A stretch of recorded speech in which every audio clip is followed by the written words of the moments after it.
नमस्कार दोस्तों, स्वागत है आपका मेरे और आपके अपने चैनल एस्ट्रो के खिलाड़ी पे। और मैं उम्मीद करता हूं आपका दिन अच्छा गुजर रहा होगा। दोस्तों, इस वीडियो में हम कवर करेंगे मैच टॉस और ड्रीम 11 के पिक्स जो कल खेला जाएगा India women versus Australia women के बीच। जी हां, काफ़ी कड़ा मुकाबला है इंडिया वुमेन्स के लिए यहाँ पे, और जीतना काफ़ी इंपॉर्टेंट है। देखते हैं नंबर्स क्या कहते हैं, एस्ट्रोलॉजी प्लानिटरी पोजीशंस क्या कहती है। जैसे कि आपको पता है, यहाँ पे 3 चीज़ें यूज़ करते हैं, एस्ट्रोलॉजी, न्यूमरोलॉजी, डेटा एनालिसिस, और उसी के बेस पे आपको ड्रीम 11 के पिक्स भी देते हैं और मैच के प्रेडिक्शंस भी।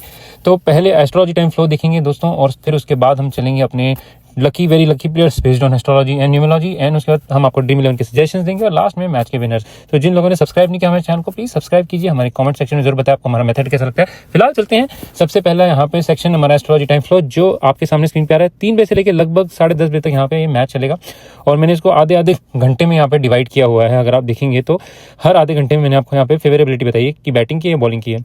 तो शुरुआती यहाँ पे जो भी टीम बैट करने आए 3 बजे से लेकर लगभग 5 बजे तक 2 घंटा यहाँ पे बैटिंग बहुत अच्छी है।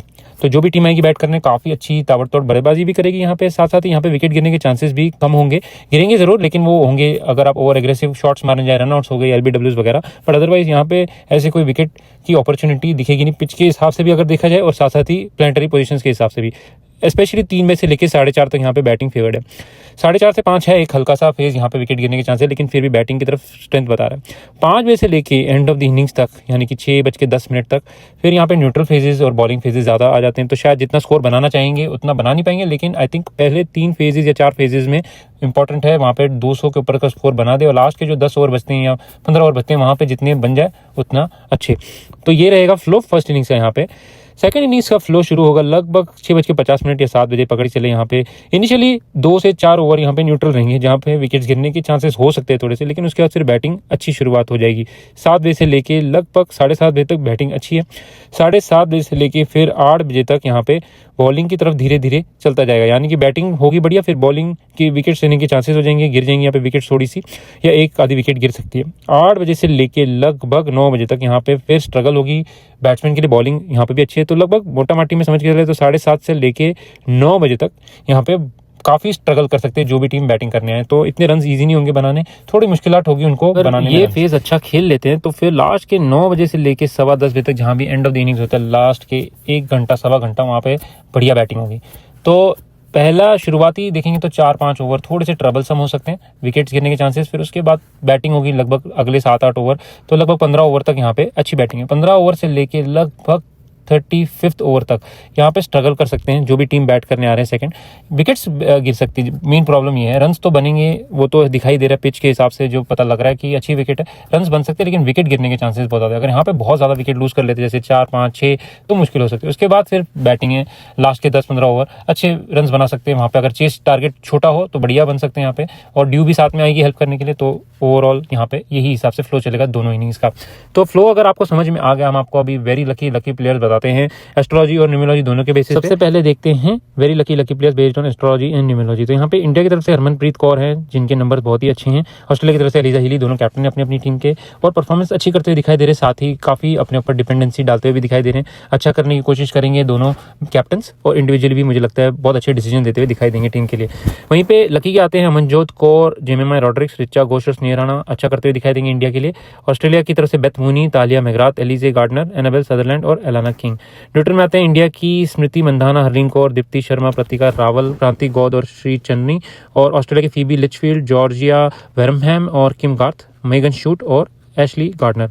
तो वेरी लकी प्लेयर्स को पिक कर सकते हैं, बढ़िया परफॉर्मेंस करते हुए मुझे दिखाई दे रहे हैं। और साथ ही न्यूट्रल वालों को देखिए, अगर टाइम फ्लो में सही आते हैं, यानी कि अगर पहले बैटिंग करने आ रहे हैं तो टॉप के 4-5 प्लेयर्स बहुत ही बढ़िया करेंगे। सेकंड बैटिंग में जो लोअर ऑर्डर है वहाँ पे पिंच हिटर्स जो हो गए, ऑलराउंडर्स हो गए, वो बढ़िया करेंगे। तो उस हिसाब से पिक कीजिए इन्हें बैटिंग के पॉइंट ऑफ व्यू से, और बॉलिंग के पॉइंट ऑफ व्यू से हम आगे बात करेंगे। बट वो रहे हमारी पहली लिस्ट। सेकंड लिस्ट है, यहाँ पे सिर्फ न्यूमरोलॉजी यूज़ की, हमारे सब्सक्राइबर जो सिर्फ न्यूमरोलॉजी में बिलीव करते हैं उनके लिए ये लिस्ट। यहाँ पे हरमनप्रीत कौर, अमनजोत कौर हैं जो वेरी लकी में आ रहे हैं इंडिया की तरफ से, एलिजा हीली, बेथ मूनी और Alana King, Ashleigh Gardner, Megan Schutt, ये सारे आते हैं वेरी लकी में ऑस्ट्रेलिया की तरफ से। लकी में आती हैं दीप्ति शर्मा, जेमिमा रॉड्रिक्स, स्नेहा राणा, प्रतिका रावल, हरलीन देल और श्री चन्नी। वहीं पे तालिया मेघरात, एना सदरलैंड, जॉर्जिया वेरहम, ये आती हैं ऑस्ट्रेलिया की तरफ से लकी में। स्मृति मंधाना, रिचा घोष, क्रांति गौड़ आते हैं न्यूट्रल, और फीबी लिचफील्ड और पेरी आती हैं न्यूट्रल ऑस्ट्रेलिया की तरफ से किम गार्थ इकलौती प्लेयर है जो बिलो न्यूट्रल हैं। इंडिया ऑस्ट्रेलिया दोनों ही टीम में अगर देखें तो ऑस्ट्रेलिया की तरफ से इकलौती प्लेयर हैं। तो ये रही हमारी लिस्ट न्यूमरोलॉजी वाइज। उम्मीद करते हैं ये भी लिस्ट हमारी काफ़ी अच्छी बनी है और आपको प्लेयर्स इनमें से चुनने में काफ़ी हेल्प मिलेगी। पिछले काफ़ी मैच में हरमनप्रीत कौर ने कुछ खास परफॉर्मेंस दी नहीं इंडिविजुअली। इस मैच में लग रहा है कि अच्छा करती हुई दिखाई दे रही हैं, रिस्पॉन्सिबिलिटीज अपने ऊपर लेते हुए दिखाई दे रही है। इंडिया की तरफ से अगर देखा जाए तो सेम वे एलिजा हीली भी रिस्पॉन्सिबिलिटीज और टैक्टिकल डिसीजन अच्छे लेते हुए दिखाई दे रही हैं। अब आपके पास टाइम फ्लो आ गया और वेरी लकी प्लेयर्स आ गए। अब हम उनको मैप करेंगे, जो प्लेयर्स फेवरेबल आते हैं हर पोजीशन पे, हर टाइम फ्लो पे, वहाँ पे हम इन्हें ऐड करेंगे। तो यहीं पे पहली टीम जो दे रहा हूँ उसमें मैंने एलिजा हीली और हरमनप्रीत कौर को कैप्टन वाइस कैप्टन पिक किया है, लेकिन आप अन्य दूसरे प्लेयर्स को भी पिक कर सकते हैं। जो दोनों लिस्ट में आप देखेंगे तो काफ़ी सारे वेरी लकी प्लेयर्स थे, जो उनमें से भी पिक कर सकते हैं। Beth Mooney, Smriti Mandhana, Tahlia McGrath, Jemimah Rodrigues, Ashleigh Gardner, Deepti Sharma, Megan Schutt, Alana King और श्री चन्नी। तो यहाँ पे देखेंगे स्मृति मंधाना है जो थोड़े से रिस्की में मुझे लग रहे हैं, लेकिन कर सकते हैं अच्छे परफॉर्मेंस। इनके ओवरऑल जो डेटा एनालिसिस है वो भी बढ़िया है, इनकी न्यूमरोलॉजी भी बढ़िया है, इनकी एस्ट्रोलॉजी प्लैनेटरी पोजीशन के हिसाब से लग रहा है शायद ये थोड़ा स्ट्रगल कर सकते हैं। इन्हें थोड़ा इनिशियल लक चाहिए होगा वहाँ पे, अगर सपोर्ट करते हैं तो आई थिंक स्मृति मंधाना अच्छा कर सकती है। सेम वे एशली गार्डनर का भी दिन कुछ ऐसा ही लगता है मुझे, दिखाई दे रहा है। तो ये रही फर्स्ट टीम हमारी। और सेकंड टीम में मैंने सेम चीज़ पिक की हुई, हरमनप्रीत कौर, अमनजोत कौर, जैसे हमें पता था वेरी लकी की तरफ है न्यूमरोलॉजी वाइज, तो अच्छा कर सकती है दोनों। एलिजा हीली भी वेरी लकी में थी, तो एक कैप्टन बाई विकेट कीपर दोनों ही आपके टीम की बन सकती है यहाँ पे टीम में।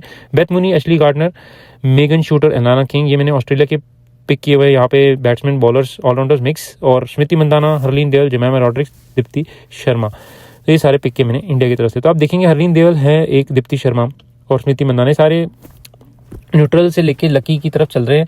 तो hit and miss type performance हो सकती है, थोड़े से रिस्की हो सकते हैं आज के लिए। वहीं पे बेथ मूनी, एशली गार्डनर भी सेम वे में ऑस्ट्रेलिया की तरफ से हिट एंड मिस टाइप हो सकते हैं, लेकिन कर सकते हैं अच्छा डिपेंडिंग इनके टाइम फ्लो में कहाँ आते हैं। अगर पहले बैटिंग करती है इंडिया तो टॉप 4-5 प्लेयर्स पिक कीजिए, और सेकंड बैटिंग करती है इंडिया तो पहले टॉप 2 या जो भी लकी वेरी लकी हैं उन प्लेयर्स को पिक कीजिए। जो ऑलराउंडर्स आती हैं या पिंच हिटर्स आती हैं नीचे खेलते हुए, वो बढ़िया करेंगी सेकंड बैटिंग में। तो ये रहे हमारे पिक्स, आपके होपफुली पसंद आए और ऑल द बेस्ट आपको अपनी टीम बनाने के लिए। मुझे जरूर बताएं कमेंट सेक्शन में आपकी टीम कैसे बनी। फिलहाल चलते हैं फाइनल सेक्शन की तरफ। हमारे मैच और टॉस के विनर्स यहाँ पे अगर देखेंगे, टॉस के लिए मुझे ऑस्ट्रेलिया की कैप्टन एलिजा हीली के स्लाइटली नंबर अच्छे लग रहे हैं, यानी कि इनकी न्यूमरोलॉजी वाइज देखा जाए तो स्लाइट इनके सपोर्ट कर रही है नंबर्स, बट बहुत ही कम डिफरेंस है दोनों कैप्टन में, क्योंकि नंबर 3 का दिन है। जैसे 12 अक्टूबर अगर ऐड करते हैं 2+1 3 होता है, तो 3 नंबर इंडिया को काफ़ी सपोर्ट करता है।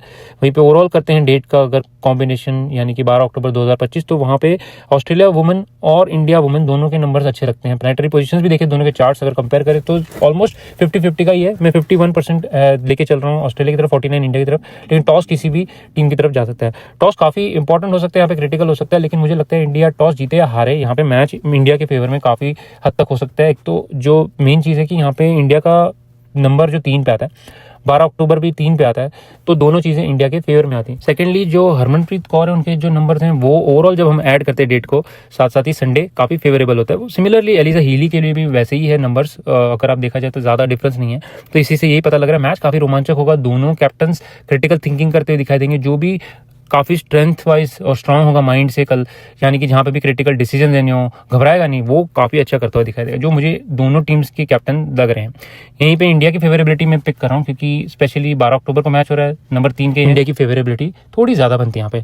तो मैच बड़ा बढ़िया होगा, दोनों टीमें अच्छा करती दिखाई देंगी, और दोनों टीमों में मुझे लगता है कि इंडिया बेटर करता हुआ दिखाई दे रहा है। यहाँ पे पिक करना थोड़ा मुश्किल है मैच के प्रेडिक्शंस के लिए, लेकिन इंडिया मुझे न्यूमरोलॉजी वाइज बेटर करता हुआ दिखाई दे रहा है। वहीं पे एस्ट्रोलॉजी टाइम फ्लो में जो हमने देखा, वहाँ पे जो भी टीम फर्स्ट बैट करी है उनके लिए इंपॉर्टेंट ये जो पहला फेज है, यानी कि पहले 30-35 ओवर, वहाँ पे बहुत इंपॉर्टेंट है कि वो अच्छा रन बनाए जो भी टीम बैट करी। और वहाँ पे अगर वो अच्छा सेटअप कर देते प्लेटफॉर्म, तो लास्ट के 10-15 ओवर में अगर थोड़े रन शॉर्ट भी पड़ गए तो उन्हें प्रॉब्लम नहीं होगी। तो अगर 250 से ऊपर का रन देते हैं, 270-280 का बढ़िया स्कोर समझा जाएगा।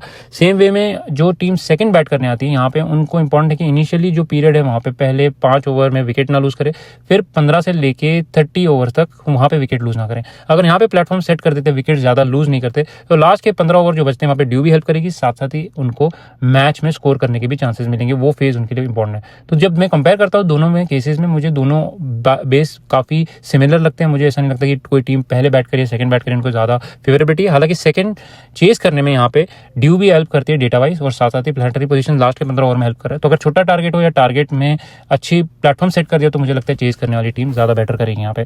तो अगर 6 या 5 विकेट गिर गई, जो भी हमारे दोस्त हैं यहाँ पे उनको समझाने की कोशिश करो, जो यहाँ पे 5 या 6 विकेट भी गिर गई सेकंड इनिंग्स में, तो उसके बाद भी चेस किया जा सकता है लास्ट के 15 ओवर में। मुश्किल इतनी नहीं होगी चेस करने के लिए, ड्यू बहुत हेल्प करेगी यहाँ पे। 70% यहाँ पे चांसेस हैं कि जो भी टीम चेस करती है जीती है आज तक, तो मोस्टली चेसिंग टीम यहाँ पे इस ग्राउंड में जीतती है। तो ये रहे दोस्तों हमारे प्रेडिक्शंस। उम्मीद करते हैं आपको हमारे प्रेडिक्शंस पसंद आते हैं। साथ साथ ही मैंने टाइम फ्लो भी दिया हुआ है यहाँ पे, साथ ही अपने चैनल पे भी प्रोवाइड करूंगा और टेलीग्राम चैनल पे भी पोस्ट करूंगा, तो उसके लिए जरूर ज्वाइन कीजिए। उसका लिंक मैंने डिस्क्रिप्शन में दिया हुआ है। फिलहाल इतने दोस्तों, फिर मिलेंगे। नमस्कार, आदाब, सत श्री अकाल और जय हिंद दोस्तों।